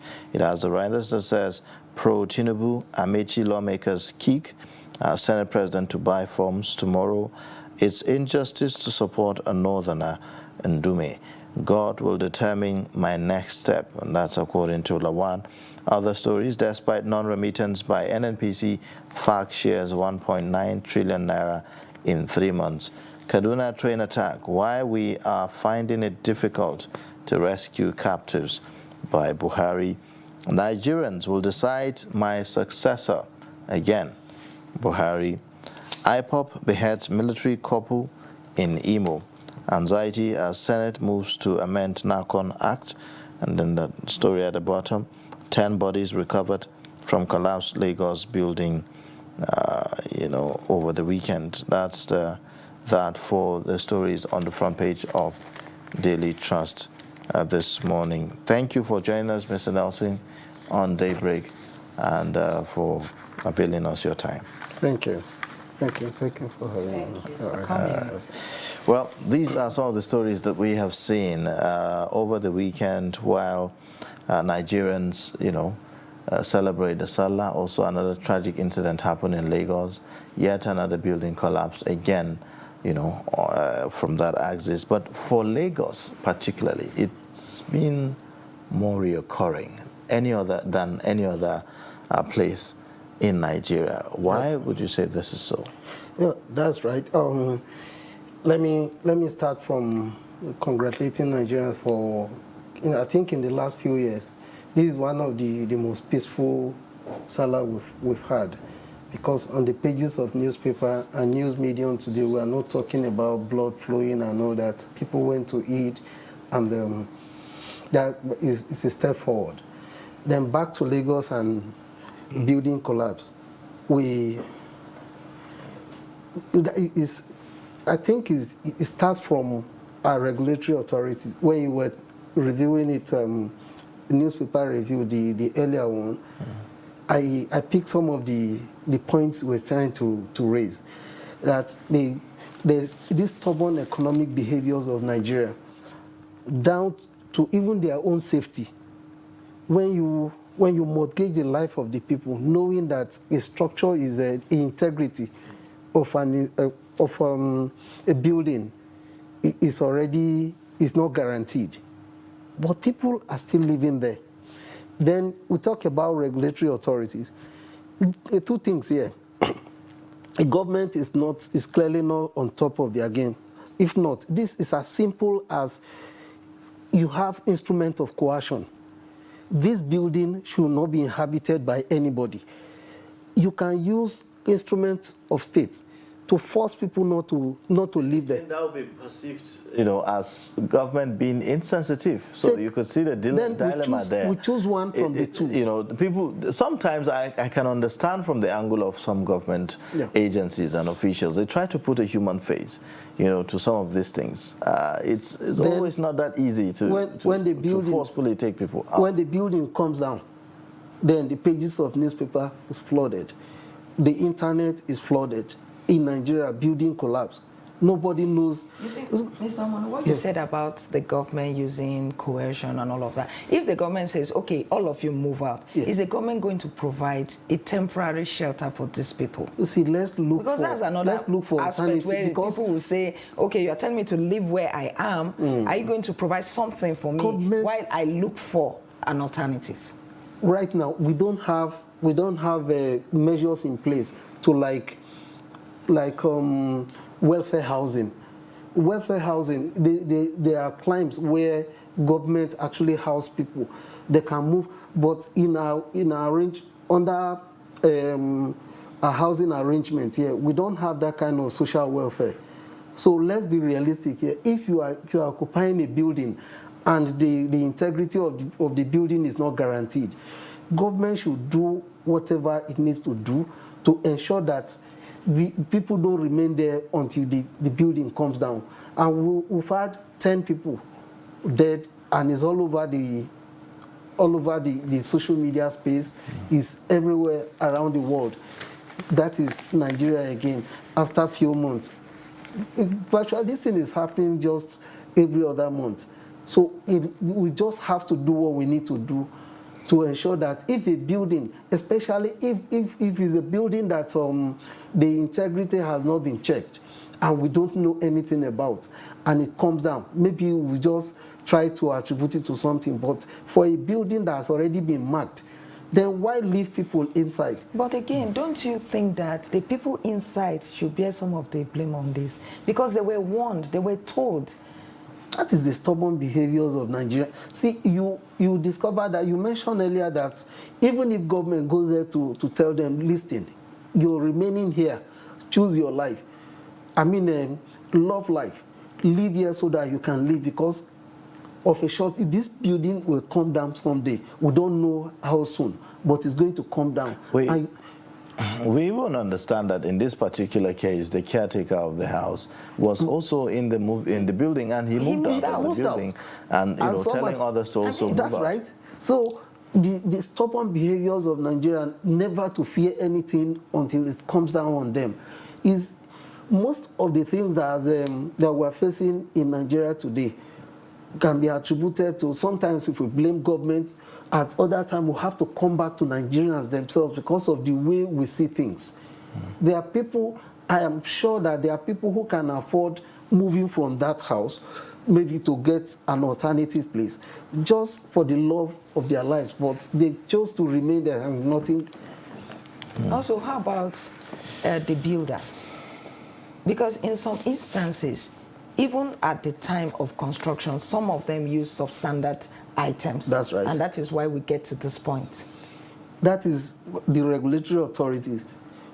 From the beginning, most of the issues we've had over time is the building that is supposed to take maybe a story building, for instance, will be manipulated so that extra things extra weight will come on it, and it cannot. The higher any building can go depends on the foundation, the foundation. And if, listen, we are in a climate where things are not done rightly. If not, before any building is erected, of course you must submit a plan to local authority, or as the case may be. And in the case of Lagos, do you think that there's something probably peculiar with the soil, the topography? We cannot discontinence that. Lagos. We can't discontinence because of the water body of water, surrounding Lagos. But then, knowing that we already have that issue on hand, why not ensure that you keep tab on if a building is being erected? Check to ensure that the right things are being done. And Lagos is as old as that. I think the modernization efforts around Lagos should be from 99 or so. Even before then, it was just chaotic. People just doing their own thing, converting houses that were built in 18-something, converted to something else and all that. Then the modernization effort is really not yielding so much. Especially for slums and poor areas. But then let's look at it this way. I think that the government is not doing enough to ensure that the right things are done. Just let it be holistic. Go all the way to ensure that if a building is, the integrity of a building is not guaranteed, government should use all the instruments at its disposal to ensure that the building comes down. Okay. Assist the person to ensure that the building comes down. All right. Then you take it on from there. All right. I want us to look at other papers. The Nation newspaper leads with the security issue. It says terrorists use captives as human shield. The president there saying yesterday, service chiefs should locate, eliminate criminals. IGP deploys surveillance choppers. That's the president's directive. And also the Leadership newspaper is leading with a similar story, or I would rather say the same story. It says, despite PMB's marching orders to service chiefs, many Nigerians still trapped in captivity. Bandits prowl the north. So that's also taking cue from the president's remark yesterday as Nigerians celebrate the Eid yesterday. This was after he spoke to State House correspondents after the Eid prayers yesterday. So again, it appears that we are in a dilemma here, ensuring the safety of the victims, in captivity, and on the other hand also, ensuring that the criminals do not hurt them if we rain heavy fire or grow frontally on them. So what do we do? Are we saying that there's nothing more we can do? If it's an admittance of we have failed. But it becomes very complex, really, isn't it? We are tactically, because we are admitting that we have it's not just about the weapons now. Yes. Right? It's not about having the boots on the ground now. It's more like an intelligent engagement. When they were moving these people, especially those that were kidnapped from the Kaduna train attack, when they were moving them, that is to say that we're only waiting to react to when things happen. If not, we're told that from there to forest in Niger State, that is to move that number of people from one location to another. When it happened, there were not, security arrangements on ground to ensure that in the course of moving those people from point A to point B or to point C, there was nothing done. We allowed them to safely move these people to where they are supposed to keep them. Then we are now coming back to tell Nigerians are not interested in what the bandits are doing. They are only interested in getting those that were kidnapped back. Some Nigerians feel that as good as this president directive is, that the time is too long also, that these people have been in captivity for over a month now. That something ought to have been done. What of the previous marching orders? What did you get from families? As they have to source for money they don't have to pay so that bandits can release their loved ones. So this is the same thing as the subsequent marching orders we've been getting. What has been the outcome? Nothing much. And this is it's just like there's journalists around and we just have to say something. The president also directed that the secretary operatives should ensure that they give information to the families. Did he have to give that? Some relatives spoke to us some time ago to say nobody was speaking to them. Shouldn't that have been happening all along until this moment? The families don't need any. So what are you going to tell them? That some kind of assurance, anything? They should go ahead and do what the government needs to do to move, to rescue those people, return them back to their families. That is what they are interested in. Why are you going back to tell them assurance that your people are being used, your family member that is in captivity is being used? No, but at least something to say, hey, we're working on it.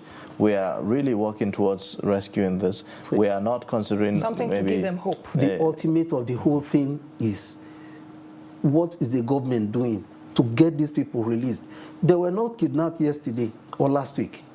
That is almost a month. issue is enough to give us sleepless nights.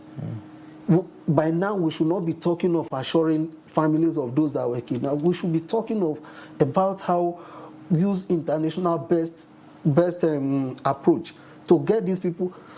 See, we can't discuss here all those here now, but we've had some more than what we have here is even simpler than some of the operations that globally you see security men carry out to ensure that people are released, how they can demobilize these people, they can be surrounded, and ensure that they too know that there's no escape route for them. So the best thing for them is to allow these people to just walk away. Then all that. Okay. They should just do what they need to do to get these people out back to their families. They have been traumatized for more than a month. So what they need now is having their family, their loved ones back home. Okay. All right. Now, today is World Press Freedom Day. It's a day that has been set aside to recognize the job that journalists do and all of that. And the Nigerian Guild of Editors is saying that media freedom is under attack in Nigeria. That's coming from Nigerian Guild of Editors. You are a publisher of the Summit Post. What's your experience, regarding press freedom in Nigeria? Just last Monday, the other Monday, that's about 9 days ago, I was left off the hook of a Katsina magistrate. I was picked up on a New Year Day, on the 1st of January this year, for a story. And I've been on that road for almost 4 months, shuttling between Abuja and Katsina to attend court appearance. What was wrong with the story? Nothing.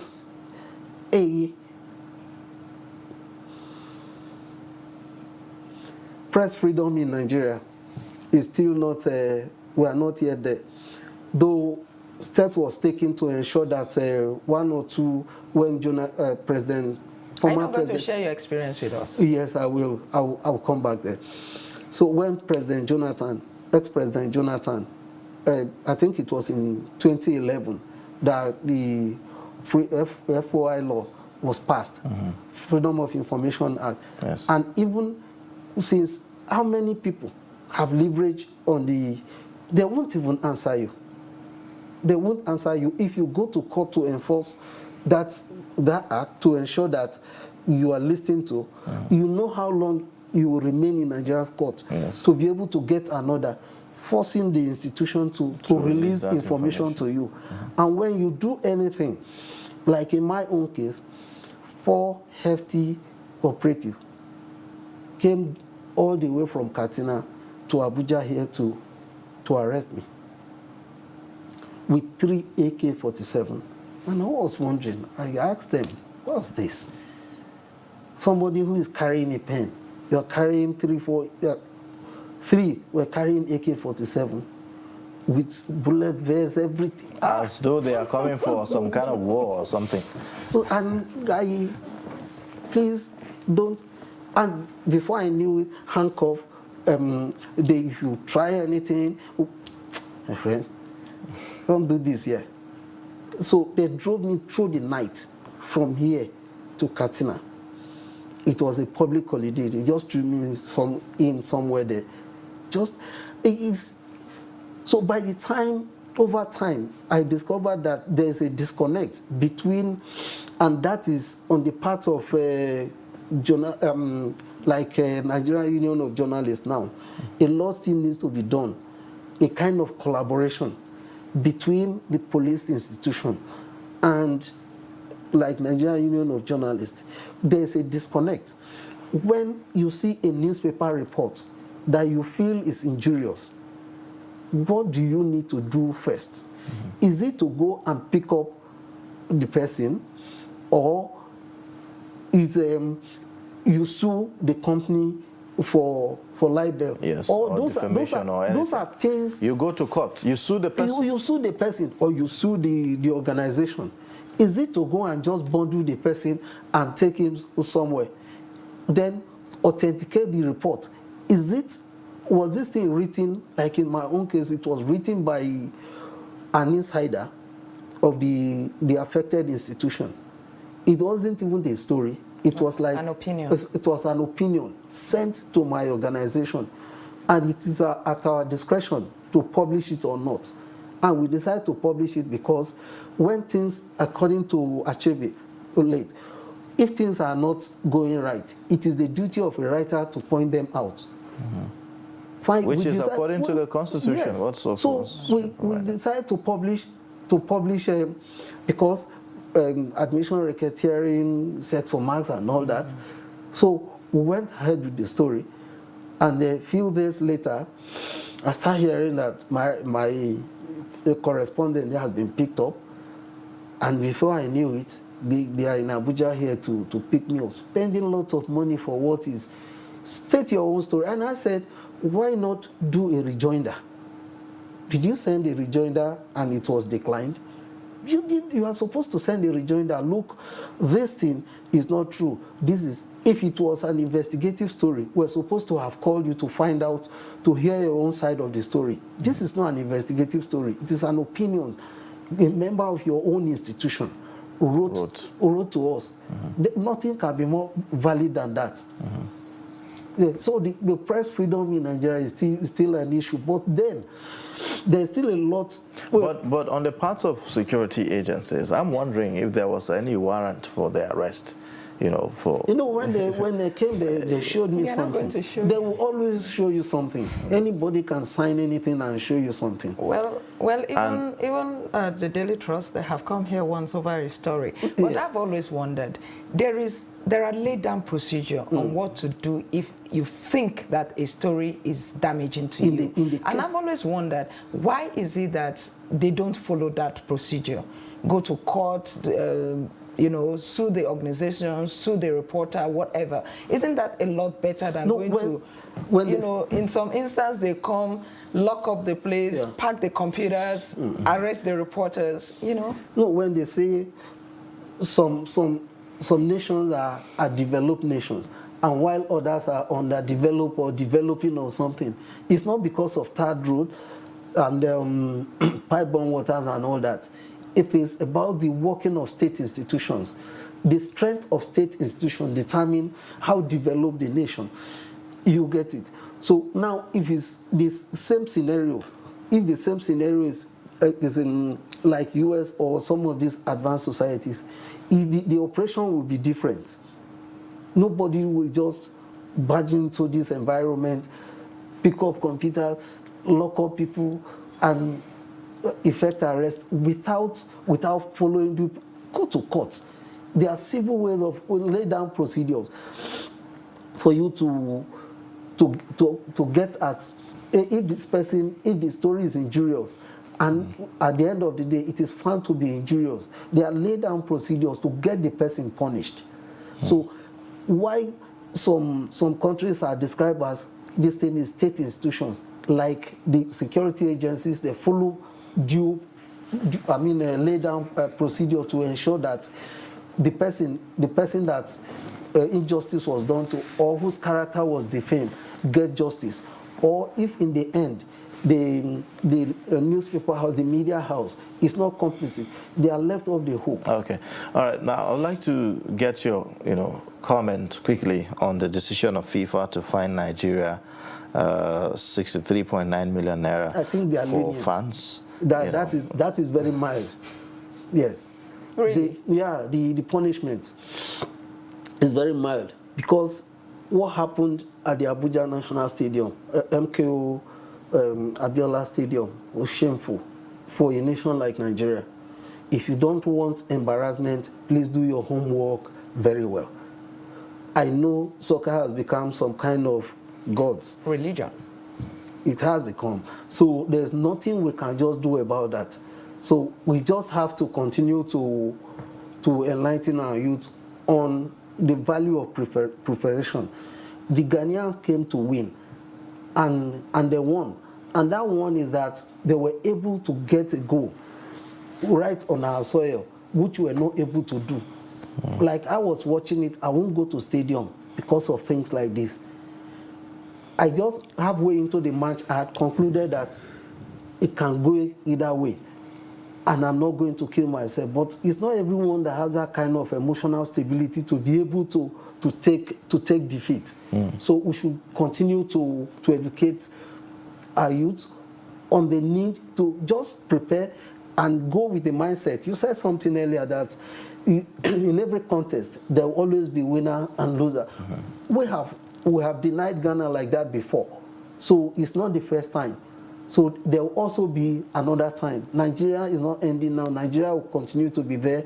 Football will continue to be there.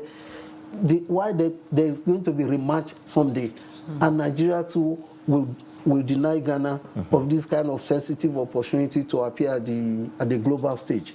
Sure. So I think that FIFA was that the amount involved, 63 million. I think is fair. Do you think Nigerians have learned? Not to talk about the facilities that were vandalized, in the stadium as well. We have not learned anything, and we're not. What have we learned? Are we learning in any sector of the Nigerian life? We're not learning much. If the same thing were to repeat today, the same thing will still happen. You think the fans will still troop out and destroy items? Football. You said football has become a religion. So what do you think? The only thing that gives them happiness at the moment is football. Imagine if Nigeria had qualified that day. You see the kind of jubilation. I mean, a lot of people have pointed the fact that how football has always been a uniting force, in Nigeria. During that match, you could see that in the stadium. I remember that it was while the Kaduna Abuja train attack that happened. It was around that period. But yet, you see thousands of Nigerians trooped to That's the one thing that nobody stadium was jammed from who you are. So we have to do more. Go back to the glass house, see what we can do, what is not going right. Nigeria has all it takes to pummel Ghana that day, as in overrun Ghana, because they knew most of their football opinion over there has already given it to the Super Eagles that please don't even waste your time to go to Nigeria to play because you will be overrun in Nigeria. But to the contrary, something is certainly not right in our football system. That is what we should deal with. It's just like having ingredients, but not knowing how to mix it. If you don't know how to mix ingredients to become better food, that means something is wrong with the person that is preparing it. Correct it, and then it's not about that the ingredient is not there. We have all it takes. We have the legs we have in Europe and all over the world. It's only a few countries that can compete with Nigeria in terms of human resources if it comes to the game of football. But it is the mix, the correct mix, and the people that are involved. Who has taken responsibility since then? Has anybody been punished? Has anybody taken responsibility for the inability of Nigeria to qualify? No. No, action was taken after that. E.g. Guavon was removed. So, he is the scapegoat now. Who appointed him in the first place? The question is, was Guavon the best hand at that time to man the Super Eagles? His assistant, the former Super Eagles player that was in Tanzania, Emmanuel Amunike, practically pulled Tanzania. They don't have football, they don't have much in football, but he was able to pull them from nowhere. Okay, why was Guavon picked over Amunike? Those are issues that we need to address so that if best people are in place and we have the talents like we are having in Europe and all over the world. So how to put these people together so that this kind of embarrassing situation will not happen next time. Somebody certainly in Glass House should have taken responsibility. Sure. Not Guavon is just like was just used to sacrifice and just ask Nigerians, please take this one. Okay. All right. Well, I want us to take a short breather, and then when we come back, we'll be rounding off on our newspaper review. Please stay with us.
Welcome back, and thank you for staying with us. We're still reviewing the newspaper, and Mr. Nelson Omono is still here with us.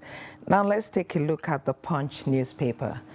The lead story on the Punch newspaper says, Presidency, APC may field Northern candidate, awaits PDP primary. We also have a story at the top. Nigeria's crude production crashed by 12 million barrels in April. This is coming from OPEC. Then Eid al-Fitr security beefed up as Buhari praised in military barracks. We have striking ASU members shouldn't be paid. This is from the federal government. National Assembly workers reject staggered arrears payment, issue strike notice. Under it is the pictorial of the collapsed building in Lagos, where we have, as caption, tears as core member, 9 tenants die in Lagos building collapse, Buhari laments. We also have the story, FG may release detained terrorists in exchange for 68 trained hostages. Ekiti community protests rising kidnapping, robberies, blocks roads. We also have another story here. Lagos CP summons MCO Lomo Istijaba over NURTW crisis. Very interesting stories here on the Punch. So, Mr. Omono, this lead story on the Punch. APC may field Northern candidates, awaits PDP primary. Does that surprise you? No. Politics is a game of strategy. And the North has had the last, 7 years, going to be 8 years next week, and next year, and it's supposed to move to the South. But in politics, there is nothing static, as in it must move to when the PDP adopted that arrangement. It was like, we are still, ours is a nation in progress. It is countries like US, and that is why I talked about advanced societies, where the level of development of both human and capital development has gone beyond making money from politics. If you in order, like in China, for instance, if you want to be rich, you go into business, you don't go into government. But if you reverse on the flip side, here, if you want to be rich, you go into government, you join politics, you don't go into business. Right. Now, the quickest way to become important in Nigeria is joining politics, and overnight your fortune changes. Now, but at our level of, the current level of our development, we are supposed to handle this nation with care, so that we don't rock the polity. If there's a quiet arrangement that if it moves from this part, it should go to the other part, so that there is this sense of inclusiveness. But being that politics is a game of strategy, the APC know quite well, it's been there, that is going to come from their candidate, it comes from the south. Now, they are waiting on PDP. Did they say anything? That was the understanding. Did they make a statement to that effect? Not statement now. It's just like some quiet, most of these things are not just written anywhere. It's not an agreement that is binding. It's just an understanding. Gentleman agreement, right? It's just so that because of the level of our development, if not, like Bill Clinton, between 1992 and 2000, Bill Clinton is from Arkansas. His vice is from Tennessee, and those are neighboring states. There's nothing over there because of the level of their development. They have gone beyond maybe this person is from the south or is from the north. Now, but because of the level of our development, we just have to take this along. This is from here, so that this moves to this side, so that the sense of inclusiveness, a sense of balance, will continue to maintain it. Now, APC going back to the north to pick their candidate, that is to ensure that they are able to keep the presidency, because they know that their calculation is if they go to the south and possibly PDP goes to the north to pick their candidate, it becomes a very tough fight. But while we have these discussions, I wonder what happens to moral burden here. The chairman of the APC is from the north, so as much as we talk about zoning not being constitutional, and all of that, there's also a moral burden here. There's no morality in politics. To ensure that there is this balance and that there is this inclusiveness. There's no morality in politics. But I assure you that if a northern candidate emerge on the platform of the APC, that means the current chairman will have to go. Even in PDP, it's still the same thing. When Senator Ayu emerged as the PDP chairman, the calculation then was that in case they are able to, if their presidential candidates of northern extraction emerge, that means you have to leave that because it's from north. But the speculation, and in the realms of rumor, what we are hearing is that the chairman of the APC is actually even the one, pushing for this idea of having a northern presidential candidate. That's right. And that is it's not going to be possible for their candidate to be from the north and also the party's chairman to come from the north. So there's going to be balance. There will always be way out in politics. If it gets to that, you have to step down for someone else, maybe after election or something. But it's certainly not possible that. But in the interest of nation building, I think we should continue the way, but don't get it. We are not in China that we have one dominant party. Here we have two major political parties that are jostling to maintain. One is trying to grab power, the other wants to retain it, and they will have to do what they need to do to retain power. But Mr. Omonu, if at this point the APC zones it to the north, now they have some chieftains in the party that, even in the coming together of the APC, they did it in the hope that after 8 years of the north, it's going to come to our side. Yes.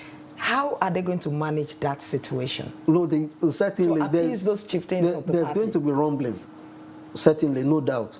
But it's part of a political organization. Crisis is part of where you have 2-3 persons and above coming together to do things. You don't expect it to be crisis-free. But the first slogan of any political party should be interest. Interest first. Okay, if we move to this side and the other party, don't forget, these two political parties are just playing waiting games on each other. The PDP PDP was supposed to meet, I think this week also. They've postponed it. They've shifted it to 10th or something. In fact, the APC puts it that APC may field the northern candidates awaits PDP primaries. So it's going to the be... PDP will also await them because so that way... It's waiting game. They are just playing, and it has to do with interest. They have strategies. So in the first place, perhaps putting Abdullahi Adamu as the chairman of the APC may be a strategy. That was it. At the end of the day. Of course, but even the general public, how would they receive an APC presidential candidate from the North, seeing that the North will just be completing 8 years? How do you think the general public will receive that? You know, if you check May, that means we are not certain that it's going to happen. Now, that may not go down well with some Nigerians, because for those from the North, of course, majority will still be at home with it, because the kind of politics we play here, if the president is from your zone, you believe that, but on the contrary, it has not worked out like that. We discovered that power has resided in the North for a very long time, but the indices, poverty indices and all that, is still not favorable to us from the North. You understand? So it's not about where the president comes from, or it's about doing the right thing and trying to ensure that policies of government actually affect the life of the people. But we are not getting that right at the moment. But to ensure balance, to ensure that sense of, to talk about since '99, no one from Southeast, and I think that that is what some of activists and advocates are trying to point out. Yes. That listen, we know that this zone, there are issues, but for the purpose of equity, because we are still a growing society, so for inclusiveness, to douse the agitation on this side, because take it or leave it, if power is shifted, especially at the level of presidency, to Southeast, for instance, I bet you within a week, IPOB will disappear. Are you sure about that? Well, why not? Because IPOB is saying they don't want elections. So are you sure? See, that is talk.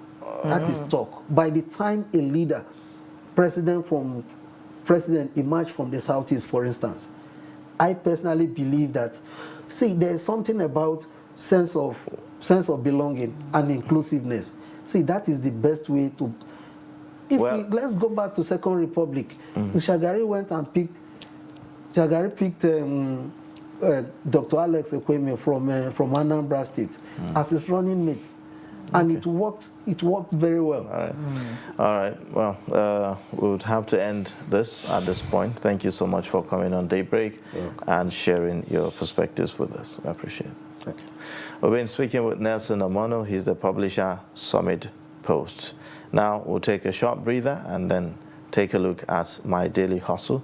And then when we come back, the show will continue. Please stay with us. But in a situation where you find that they look like the same, not necessarily tribal or regional. But I have said that.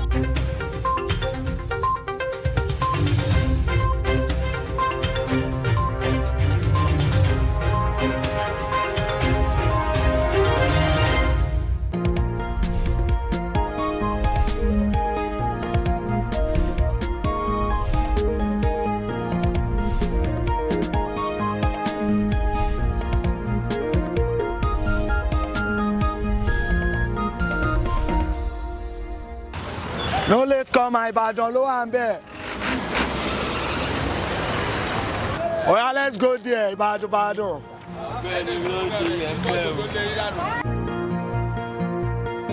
My name is Oladipupo Sodiq. I'm an indigene of Ogun State, Nigeria, Abeokuta. Well, actually, Abuja is not one of the land I plan to travel to, but I know I met myself in Abuja, not surprisingly, but just, I can call it, maybe it was when I finished my NDA education, I was looking for a greener pasture, you understand, to continue my life so that I can continue my education. So I noticed I found my way in Abuja about 6 years ago It was immediately after my national diploma in education. I found my way into Abuja. I was born and brought up there in Abeokuta. No, they go Ibadan. They laugh me. Ibadan. Normally life in Abeokuta is so easy. For me to be born and brought up in Abeokuta, it makes me an indigene. So you understand, and everything about Abeokuta is so easy. We carry people, especially visitors, we carry them along. Our food is something you can't see and run away from. The business I was doing in Abeokuta is not that it was not good enough. I was in the music industry. Let me just say entertainment industry. Yes, I'm in the entertainment because I joined this caucus of Yoruba film in Abeokuta, Odunlade Adekola Film Caucus. And I featured in 1 or 2 films before everything turned around for me. And I'm also a music composer. I compose music, but I don't really have a studio production as in on my own. But I'm good in freestyle. Maybe we go to birthday parties. So I call out the microphone, I freestyle, DJ will give me beats. I do things, people say, you're good, you are this, good. So I sing, but not that I'm a professional artist. And I don't even put that seriousness in it. That was why I back off from entertainment. My freestyle is really based on, I imitate this great Nigerian rapper, may he so rest in peace. He's one of my good mentors. Even when I'm from my secondary school to my Hindi too, I keep listening to it throughout. And I cried whenever I listen to him, which is Oladapola Onekpekun Dagrin. They are from the same state. He's my mentor. I saw him once when he was alive. Once, one-on-one once. So I go after his freestyle, and I love it. Ọmọ bá ń fẹ́ kí ó máa ń jẹ pákí, bọ̀ nísìnyí ó ti da ọmọ pàtàkì. Ẹ̀rí bí life mi ṣe change, mo dé ọ̀n tó fi 1,000 naira blade tí ó dúró gba change. Ẹ̀yin èèyàn ẹ̀rín pọ̀ Ọlọ́run tóbi, Ọlọ́run tó wò ṣùnṣùn tó ṣe ti Mẹ́kẹ́ lòbí, sèmi Ọlọ́run iná ló ṣe tèmi Sodiq. Ọlọ́run jọ̀wọ́ gbà wá lọ́wọ́ àṣebí má jẹ́ ká kú sínú ebi, cause they know who will be. Rhymezone ló ṣe bíìtì yìí, Ọlọ́run dákun ṣàmì sí ìtì yìí, ṣàánú fún mi, dúró tì mí, gbàdúrà mi, ṣẹ́jú sí mi, má jẹ́ kí n fòṣì ṣayé mi. I try to do 1 or 2 things together, as in everything I'm going to need here in Abuja, like gathering my transportation, gathering some money to buy some clothes, so that you understand, I would like to package myself. So I work as a teacher in one primary school in Ogun State. I work as a primary school teacher for like, let's say 3 sections in that school. I was teaching English language. So I work in that school and I gathered some months. And I came down to Abuja. The night met me here in the garage. The garage has been closed down. And 9 in the evening, I'm still with my bag, and I went outside the gate. I was looking like a traveler that lost address. I met some woman outside the gate of the park. They sell beverages, they sell food. I sell them. I see that they are my language people. They speak Yoruba. I'm a traveler. This is what happened. I came to find someone in Abuja, but I did not. I just tell them 1 or 2 stories, but what I love Abuja most is that we cherish ourselves. All languages, whether Hausas, Igbos, and Yoruba, we all cherish our. It was when I come down to Abuja that I know, yes, Nigeria is truly a unity and united country. So the woman helped me, she gave me food that day, and they gave me a bench to sleep on. I slept on the bench that night. The next day, the normal activities in the park have started. And now, sat down and look at people.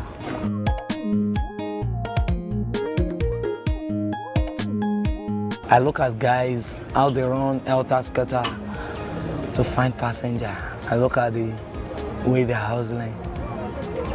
So you understand, one of those guys that we were together that night I came was not telling me, you understand all this guy in Abuja lower, as in Abuja you don't reach before be that to nobody there to help. It is one man for himself. Now waiting we they do for here be this to earn a living. If you do them, at least you know go they look at anybody before you go chop, and nobody go say what you they do for a living.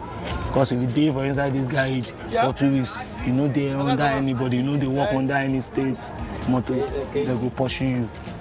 See if you feel hustle, nothing they there. See everybody we there too. Many of us now graduate, but now because of say work no day, that's why the guy just gave me that piece of advice. You understand? I was like, it's good enough. After they finished that day activities, the guy came to meet me. He was like, how far? Shoti as in, have I think on what he told me? Say no problem, say bros, I go do am. Say now you go to feed me every day. So he come carry me to one man, which is the person I'm with today. You understand? He carry me to Anambra State motto. We call it Anis. I started working with him. I learned that, wow, the work is somehow interesting when passenger rush out. But when there is no passenger, I learned that it's the little you do is the one you get. For instance, now if I load this motor and it's complete with the main 14 passenger the motor carries and it's full, the whole 14 passenger is inside on the whole motor, my own share is 3,000 naira. The work used to be interesting, especially during the festive period, which is passenger will rush out festive, so you have opportunity. It's going to be a rush hour. You see passenger here and there, can load like 5-6 motor. I'll advise the upcoming one. Independency is not something willingly you said you want to be. Even though you have everything to be independent, so far as you still have parents. So that is still parents. Right. Well, there you have it. Nigerians daily trying to put food on the table and earning a living legitimately. You can go and also. I mean, everyone has his own way of earning his own living. Now, let's take a look at the headlines again as we take a being look on at the news highlights. Doesn't mean you should not throw away yourself to inside another person's life. We have some people here, you hear them, they say they are here in Abuja 15 years, 10 years, 20 years. Why kidnap trained